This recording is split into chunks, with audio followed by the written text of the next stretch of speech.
S family, আমি কবিতা আবার একটা নতুন ব্লগ শুরু করে দিলাম। সকাল 11টা 10 বাজে, 11টা 10 থেকে আমার ব্লগটা শুরু করে দিলাম। একদম রেডি হয়ে রান্নাবাড়ি কমপ্লিট, খাওয়া দাওয়া সকলের কমপ্লিট।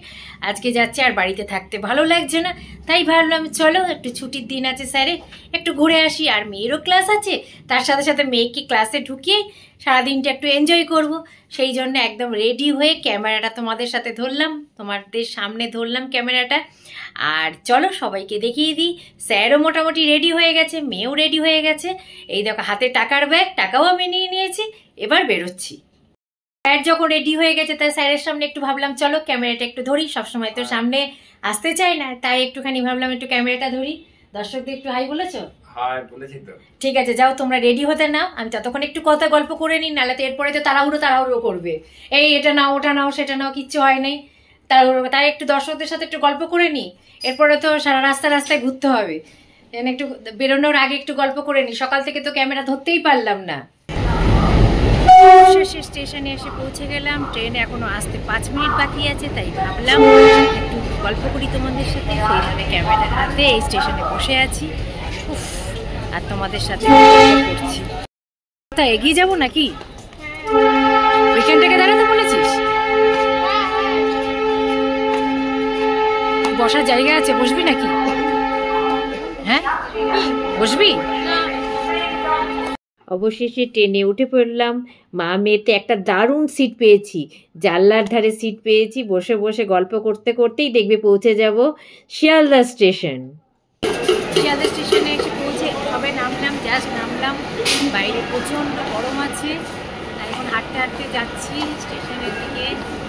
দেখি চা খাবো আগে, সকাল থেকে উঠে কাজকর্ম করেছি, চাটা খাওয়া হয়নি, এবার চাটা খাবো। দিয়া তো অনেক এগিয়ে চলে গেছে, তাই দেখা যাচ্ছে না।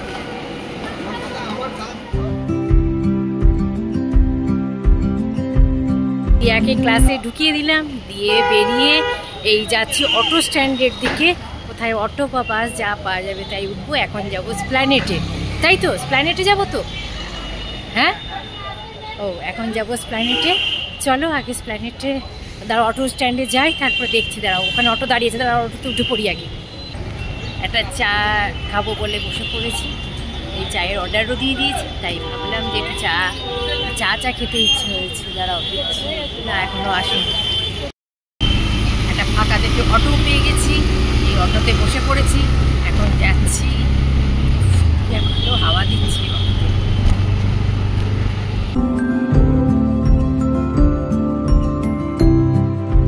এখন চলে এসেছি মলে কেনাকাটি করতে। আমার তো মোটামুটি শাড়ি কিনেই দিয়েছি, এখনও কিন্তু দেখাইনি অ্যানিভার্সারিতে আমি কী কিনলাম। আর শাড়িটাও জাস্ট আজকে পছন্দ করাতে পারলাম, আমার তো ভীষণ আনন্দ লাগছে। তবে আমি বাড়িতে গিয়ে সব কিছুই দেখাবো শাড়ির জন্য আমি কী কিনে দিলাম। দাঁড়াও, আমি তো এই যে শপিং করছি, এখন অর্ধেক শপিং হয়েছে, এখন অনেকটাই বাকি আছে। শপিং মলটা তোমাদেরকে ঘুরিয়ে দেখাই।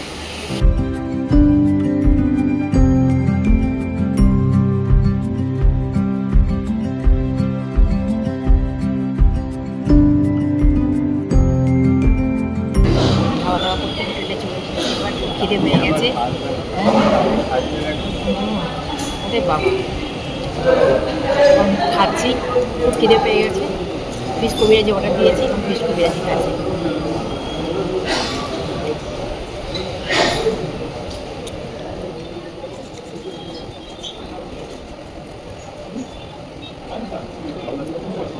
বাড়িতে এসে হাত পা ধুয়ে একটু রেস্ট নিয়ে বসে পড়েছি। ভাবলাম যে একবারে জিনিসগুলো দেখিয়ে দিই কি কি কিনলাম। তবে প্রথমেই বলে দিই, একটা সিলেদার থেকে জুতো নিয়েছি, কিন্তু স্যার ওপরে রেখে দিয়েছে আর এখন হাত পাচ্ছি না, তাই ভাবলাম ঠিক আছে পরের ব্লগে তোমাদের দেখিয়ে দেবো। আর স্যারের জন্য কি কি আমি পছন্দ করে কিনে দিলাম। এতদিন ধরে স্যারকে বলছি পছন্দ হচ্ছে না, জামা কিনতে গেলাম পছন্দ হয়নি, তবে আজকে পছন্দ হয়েছে। অবশেষে স্যারকে পছন্দ করাতে পেরেছি, এবং কি কি কিনে দিলাম সেটা তোমাদের সাথে একটু শেয়ার করে দিই। প্রথমে আগে দেখিয়ে দিই, একটা ব্যাগ কিনেছি। আমার ব্যাগ ভীষণ ভালো লাগে, কালেকশন নতুন নতুন ড্রেসের সাথে ব্যাগ নিতে খুব ভালো লাগে, ম্যাচিং ব্যাগ নিতে খুব ভালো লাগে। এই আমার জন্য একটা পছন্দ করে ব্যাগ নিয়েছি। আচ্ছা, দিয়ার জন্য একটা সোয়েটার এনে দিয়েছি। এই দেখো, দিয়ার জন্য এরকম জিন্সের সাথে পরার জন্য একটা সোয়েটার। আর স্যারেরও একটা সোয়েটার কিনে দিয়েছি। স্যার বললো সামনে যখন শীতকাল তাহলে যেগুলো ব্যবহার করতে পারি সেরকম জিনিস কিনে দাও।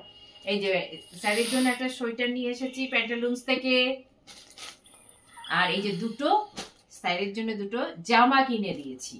এই দেখো, এই একটা ডিজাইনার জামা, কেমন হয়েছে তোমরা কিন্তু অবশ্যই জানাবে।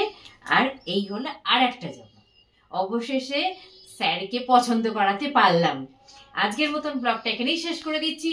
যদি কিছু ভালো লাগে থাকে লাইক কমেন্ট শেয়ার করতে কিন্তু ভুলো না। Please please subscribe my channel.